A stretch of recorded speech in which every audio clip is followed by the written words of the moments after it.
Halo Sobat Bola, apa kabar? Semoga semua Baik, sehat selalu. Amin, amin. amin. Akhirnya Indonesia lolos maju ke babak 16 Piala Asia dan ini menjadi sejarah. Betul, Tapi tegang juga kita nungguin pertandingan antara Oman sama Kirgistan ya. Wah. Woi betul, Bung, betul.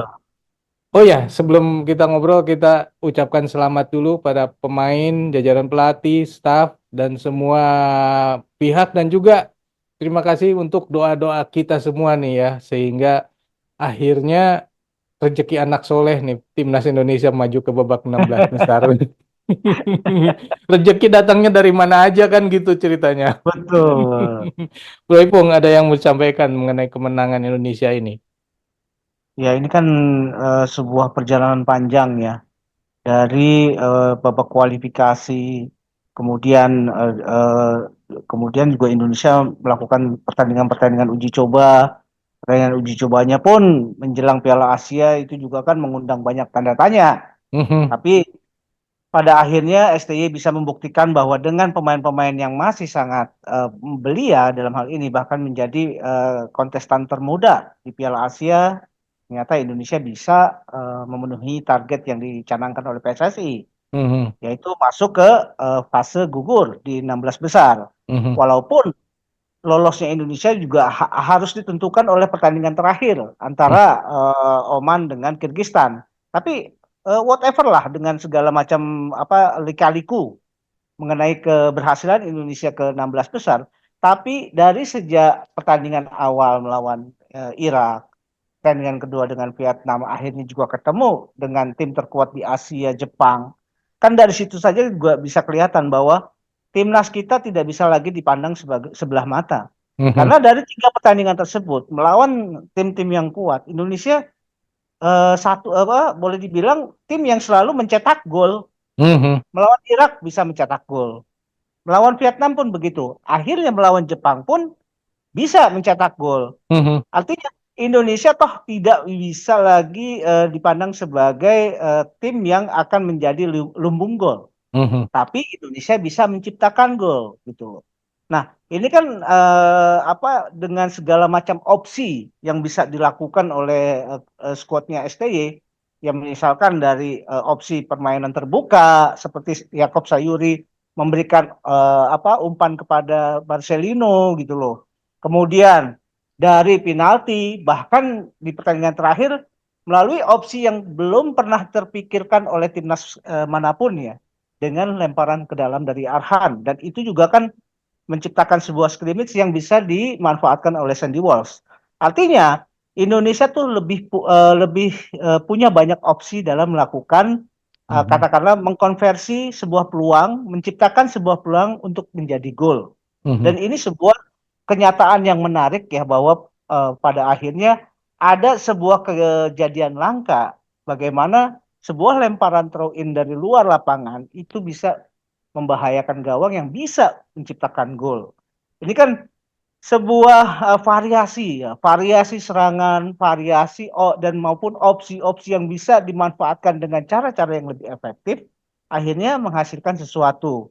Dan di sini juga kalau kita melihat bagaimana STY mempersiapkan timnya, tentu ini buah dari sebuah kepercayaan diri yang sangat tangguh, yang sangat determinan. Saya melihat bagaimana STY mempercayakan tim untuk bisa terlibat di event yang begitu besar hanya kepada pemain-pemain yang muda-muda usia, mhm, usia 19 tahun, 20, 21, dan kadang-kadang mungkin juga banyak juga netizen yang kemudian mendikotomikan antara pemain lokal dengan pemain naturalisasi, pemain diaspora.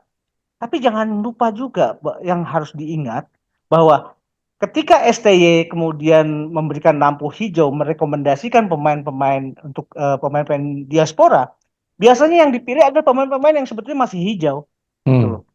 Artinya tingkat apa ya kelebihan fisik maupun kelebihan teknis itu mungkin sebanding antara pemain lokal dengan pemain diaspora. mhm, Tinggal memang salah satu kelebihan dari pemain diaspora adalah mereka punya mentalitas yang berbeda dengan pemain-pemain lokal. Itu pun diakui oleh pemain nasional kita. Tapi dari sisi teknis, dari sisi pemahaman permainan, itu dari sisi fisik itu sebetulnya sebanding. Nah, Hmm. tinggal bagaimana STY kemudian seperti memberikan atau mengolah nih. Pemain-pemain diaspora ini juga pemain-pemain yang katakanlah muda dalam pengalaman gitu loh.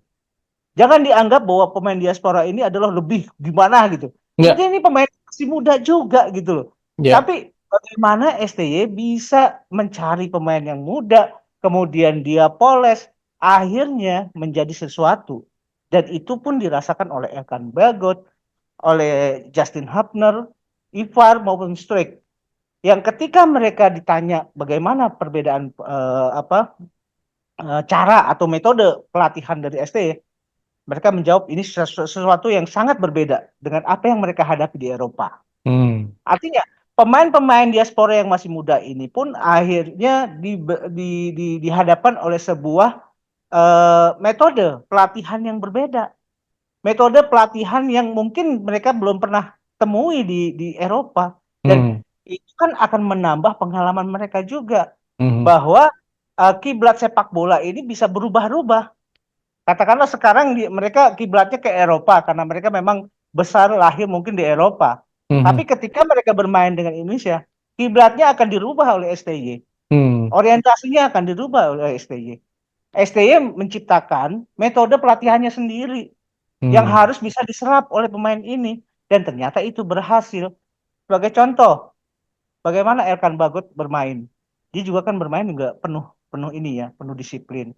Hmm. Justin Hubner yang kemudian dirubah posisinya dari biasanya dia sebagai center back. Tapi eksperimen yang dilakukan oleh STI itu kan berhasil terhadap Hubner. Hmm. Jangan lupa kita juga punya Marcelino, punya Yakob Sayuri, punya Pratama Arhan, Asnawi, yang semuanya juga katakanlah dipoles hasil polesan STY yang mulai dari nol sebetulnya. Hmm. Dan metode yang dilakukan oleh STY ini berbeda dengan pelatih-pelatih asing lainnya. Hmm. Kalau pelatih asing, ketika dia akan membentuk timnas, dia melihat pada timnas secara keseluruhan. Artinya bagaimana cara pemain timnas bermain, kemudian doktrin sepak bolanya seperti apa, kebiasaan pemain seperti apa. Berbeda pendekatan dengan STY. STY melakukan pendekatan ketika dia akan membentuk sebuah tim, dia akan melakukan pendekatan secara individu dulu. Hmm. Jadi pemain ini yang di brainwash sebetulnya. Karena gini, kalau percuma saja saya pikir ini ada benar juga ya. Percuma saja kalau kita hanya membentuk sebuah tim, tapi mentalitasnya masih mentalitas yang lama gitu loh. Hmm. Hmm. Nah, akhirnya oleh STY mindset ini yang dirubah dulu gitu loh. Hmm. Pendekatan untuk merubah mentalitas, merubah sikap individu para pemain itu yang dilakukan STY sebelum dia membentuk sebuah kerangka permainan dalam sebuah tim gitu loh, bro. Hmm. Ya, ya, ya. Ya, kita dulu juga sering dengar ya bahwa pemain Mm-mm. yang diasuh oleh STI ini kan latihannya berat ya. Sampai Betul. kemudian banyak yang mencibir ini latihan apaan. Tapi sekarang setelah lihat hasilnya, ya. Oh, Bayangkan coba 100 menit main nggak ada kelihatan penurunan performa fisik ya. Nggak ada kram, betul. nggak ada apa gitu. Keren itu. Betul. Bahkan gini, kalau kita lihat ya pertandingan Indonesia melawan Jepang, yang saya juga kan punya prediksi bahwa Jepang tidak akan main-main dengan Indonesia dan itu terbukti. Ya. Dan terlihat dari sejak menit awal, Jepang ternyata bermain sangat hati-hati. Dia tidak mau terbawa oleh pola yang diinginkan oleh STY. Mungkin sepertinya STY itu menerapkan pola permainan yang transisi yang cepat. Hmm. Tapi yang dilakukan Jepang adalah merubah tempo permainan. Ketika pemain Jepang menguasai bola, membuild up serangan, mereka tidak terburu-buru. Padahal itu yang kita harapkan ya, ada sikap Hmm. yang terburu dari pemain Jepang. Ternyata mereka sangat sangat pengalaman untuk menghadapi Indonesia. Moriyasu itu kemudian menetapkan pola permainan yang boleh dibilang temponya sedang, Hmm. bermain dari kaki ke kaki, dimulai dari permainan diagonal. horizontal, kemudian dipindahkan area permainan. Itu yang dilakukan. Walaupun ketika mereka masuk bersama-sama gitu loh. Dan itu Hmm. selalu dilakukan bareng-bareng oleh pemain-pemain Jepang. Dan kalau misalkan tujuannya mereka gini, kalau misalkan terjadi transisi permainan, toh mereka juga tidak terlalu tidak terlalu terlena untuk meninggalkan posisi. Jadi Hmm. posisi mereka tetap terjaga, kedalaman timnya masih tetap terjaga. Karena yang mereka khawatirkan ada terjadi transisi yang cepat oleh pemain-pemain kita. Dan Hmm. ini membuktikan bahwa eh, pemain-pemain Jepang itu tidak berani lagi memandang sebelah mata terhadap Ya, pemain kita ya. Karena mereka ya. tidak ingin terjebak oleh tempo yang akan dimainkan oleh Indonesia. Sebaliknya, Indonesia ini agak terjebak sebetulnya di awal. Hmm. Bagaimana kita kesulitan ketika membuild up serangan? Karena tempo yang kan sering kali STY bilang bahwa kalau kita bermain sepak bola, tempo yang harus dimainkan adalah tempo secara tim, bukan tempo secara individu. Hmm. Karena tempo secara individu ini hanya akan ada ketimpangan, ada gap antara pemain yang satu dengan yang lain. Karena Ya, pemahaman antara satu pemain dengan pemain lain itu kan tentu belum tentu sama gitu loh. ya, ya. Ha-ha. Jadi yang diinginkan oleh STY ketika Indonesia bermain sebagai sebuah kekuatan kolektif, itu temponya harus sama. Jangan ada yang berbeda. Misalkan satu bermain cepat, satu kok lambat gitu loh. Hmm. Mendelay bola, ini kan nggak bisa. Hmm. Akhirnya apa? Tempo yang tadinya sudah direncanakan, itu akhirnya buyar sendiri gitu. Ya. Nah, itu sebetulnya di awal tuh Indonesia agak kesulitan ketika Jepang memainkan tempo yang sedang. Gitu, Hmm. bro. Tapi di babak kedua lumayan ya. Lumayan gitu. Artinya ada serangan-serangan yang bisa dilakukan oleh timnas kita. Nah, tapi memang terlepas dari bagaimana superioritasnya Jepang, itu kan sangat kelihatan ya di pertandingan ini bahwa Jepang memang fungsi atau tujuan dari pertandingan melawan Indonesia, bagaimana mereka berusaha mengembalikan mentalitas yang sempat agak goyah ketika mereka kalah lawan Irak. Hmm. Dan itu terbukti bahwa melawan Indonesia mereka fungsinya adalah itu Hmm. untuk kembali menaikkan tensi permainan mereka. Walaupun kalau kita melihat ya permainan Jepang kan secara individu juga sangat bagus, Ya. secara kolektif permainan mereka juga bagus. Nah, ya kita agak-agak kesulitan pasti dengan apa ya dengan pemain-pemain yang masih sangat muda dan pemain ini juga mereka juga baru katakanlah baru digabung gitu loh. Melawan pemain-pemain yang ya boleh dibilang jebolan Piala Dunia, Bro. Ya. Jadi agak agak susah ini bro gitu loh. Ya. Ya. Dan sangat apa ya sangat mengembirakan ya ketika pada akhirnya Indonesia menciptakan sebuah gol ke gawang Jepang. Dan itu kan membuktikan bahwa opsi serangan yang bisa menghasilkan sebuah gol itu dilakukan dengan cara apapun Ya. gitu bro. Sementara Jepang sendiri sudah apa namanya menargetkan clean sheet, ternyata bobol Iya, juga. betul. Nah, oke. Kita balik lagi ya ke Mm-mm, kemenangan Indonesia ini. Kan ada videonya banyak ya. Eh, ternyata mm-mm, pemain-pemain kita ini nonton bareng gitu di kamar hotelnya, menyaksikan betul. Oman lawan Kirgistan. Dan ketika berakhir itu mereka wah kayak yang kayak di stadion. Iya, tentu itu ini bisa dimaklumi ya, karena ini kan adalah sejarah. Ya, Sejarah betul. keikutsertaan Indonesia yang bisa masuk ke dalam fase 16 besar. Mhm. Kita kan melihat bagaimana sebetulnya kan ada 4 negara Asia Tenggara yang jadi peserta di Piala Asia kali ini. Dan Mhm. ternyata yang seperti apa ya, yang pernah kita bicarakan bahwa kita tuh keinginan kita adalah bagaimana negara-negara Asia Tenggara bisa menempatkan banyak wakilnya di fase berikutnya, walaupun Mhm. pada akhirnya cuma 2 yang bisa Mhm. berhasil. Dan yang agak mengagetkan juga, tim Asia Tenggara dengan peringkat terbaik justru menjadi tim yang terburuk di Piala Asia kali ini, tidak mendapatkan angka sama sekali.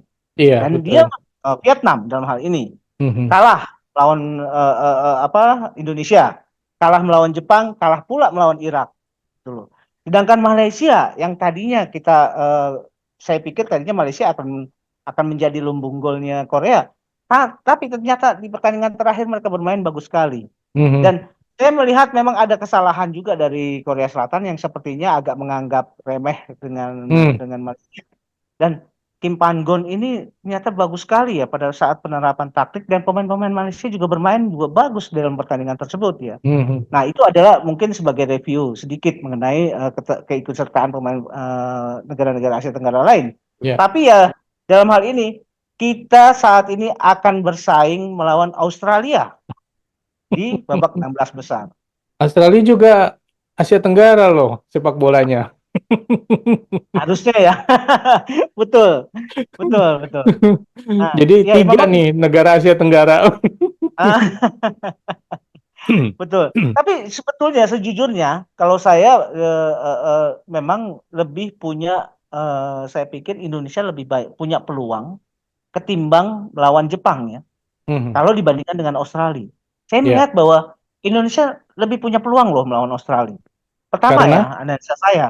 hmm, Pertama gini, pemain-pemain diaspora kita itu adalah pemain-pemain yang terbiasa bermain dengan gaya sepak bola Eropa. ya. Ya, ini yang Stop bisa dulu nih. dimanfaatkan. Nanti kita bahas sendiri nih tentang laga Indonesia Oh lawan iya betul. Australia.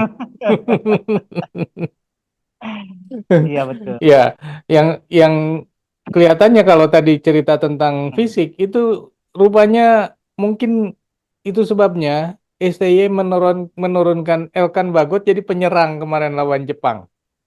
Iya, kan memang tujuannya STY adalah opsi dari berbagai cara harus bisa dimanfaatkan. Arhan kan berkali-kali juga melempar, cuma memang pada saatnya ketika Elkan masuk, ini Elkan juga kan bisa mengganggu konsentrasi pemain-pemain Jepang. Hmm. Bola kemudian dilempar, di situ ada posisinya Elkan, memang disundulnya oleh pemain Jepang, tapi kan bolanya malah larinya ke Sandy Walsh gitu yang tidak Mhm. terjaga. Ini kan bagian dari strateginya STY untuk memasukkan Elkan maju ke depan, untuk memanfaatkan opsi dari lemparan ke dalamnya Arhan gitu loh. Dan bisa saja ini juga akan terus-terus dilakukan memang kan kita juga melihat bahwa ketika melawan Irak, melawan Vietnam, Arhan aktif ketika melakukan serangan melalui throw in ya.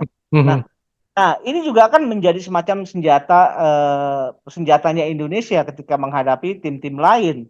Dan bukan tidak mungkin bahwa Arhan akan melakukan aksinya yang berikutnya ketika melawan Australia nanti gitu loh. Hmm. Dan kita lihat aja hasilnya. Tapi biar bagaimanapun kita juga kan sebetulnya di timnas kita masih ada satu pemain diaspora yang belum turun gitu loh. Saya masih Siapa nih? menunggu Shane Patinama turun bro. Nanti Pati ya. nama kan belum hadir kan? Sudah ada, sudah Sudah ada. hadir, Oh, sudah hadir. sudah hadir. Cuma belum diturunkan oleh STY aja. Eh, ini ya apa namanya? Jadi Kojo nih. Kojo tuh jagoan. Kojo dalam bahasa Sunda itu artinya jagoannya nih.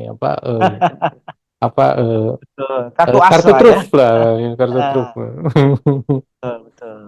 Oh, satu lagi bro yang kita lupa juga. Soal penonton Indonesia di sana itu gila loh. Wah, ini sebetulnya Qatar tuh harus berterima kasih dengan kehadiran supporter-supporter Indonesia. Karena supporter Indonesia itu kan memberikan warna yang berbeda di Mhm. event kali ini. Mereka toh sebagai penyelenggara juga tidak ingin bahwa event kali ini berlangsung secara datar gitu loh. Mhm. Tapi begitu ada Indonesia bermain, dan kita juga tahu bahwa banyak pekerja-pekerja migran kita di Qatar, kalau nggak salah berjumlah sekitar 23.000 orang. Mhm. Dan juga netizen-netizen atau fans-fans sepak bola Indonesia yang langsung berangkat dari tanah air menuju Qatar, ini juga harus diberikan kredit khusus. Mhm. Mereka adalah pemain ke-12 yang bisa memberikan semacam eh, spirit akan lebih meningkat ketika pemain kemudian para fans hadir di lapangan. Dan Mhm. itu yang terlihat bahwa fighting spirit pemain Indonesia itu juga bisa terbangun dari kehadiran fans kita. Mhm. Fans kita akan sangat bermanfaat ketika ada di lapangan dengan memberikan ini ya bantuan-bantuan moral Mhm. dengan yel-yel penambah semangat. Mhm. Nah, ketika pertandingan sebelum berlangsung atau setelah terjadinya pertandingan selesai, fans Indonesia akan memberikan warna yang berbeda buat negara Qatar gitu loh. Mhm. Kan mereka bernyanyi-nyanyi, kemudian sepertinya mengajak seluruh fans sepak bola yang ada dari negara-negara Asia lain untuk menciptakan suasana yang ekstravaganza gitu loh, bro. Suasana yang betul-betul ini adalah sebuah pesta gitu loh, yang harus dirayakan lintas negara. Jadi semua negara-negara Arab atau negara-negara dari Jepang itu ikut larut dalam Hmm. bingal pesta sepak bola ini gitu loh. Hmm. Dan saya yakin sekali ya bahwa Qatar juga sangat berterima kasih atau sangat berkepentingan dengan kehadiran Indonesia sampai lolos ke 16 besar. Dengan demikian Piala Asia masih akan semarak dengan kehadiran timnas kita, dengan kehadiran fans sepak bola kita. Apalagi Gitu. kalau Indonesia bisa masuk final ya. Wah. Gila loh. Pendukung Indonesia bakalan banyak loh yang hadir di sana, saya yakin. Wah, pasti, pasti. Oke, Sobat Bola, itulah obrolan kita mengenai apa namanya kemenangan dalam tanda petik ya. Lolosnya Indonesia ke 16 besar di Piala Asia. Sejarah bagi sepak bola Indonesia. Ini pertama kalinya Indonesia masuk 16 besar di Piala Asia. Kalau Tuh. menurut Sobat sendiri, apa nih yang membuat semuanya ini bisa berhasil? Nggak mungkin kan, gara-gara cuma satu dua orang doang, dan nggak mungkin juga cuman hasil satu dua bulan doang. Silakan Tuh. tulis di kolom komentar. Sekian dulu obrolan kita. Kita lanjut di obrolan lain. Sampai jumpa. Bye. Thank you, bro.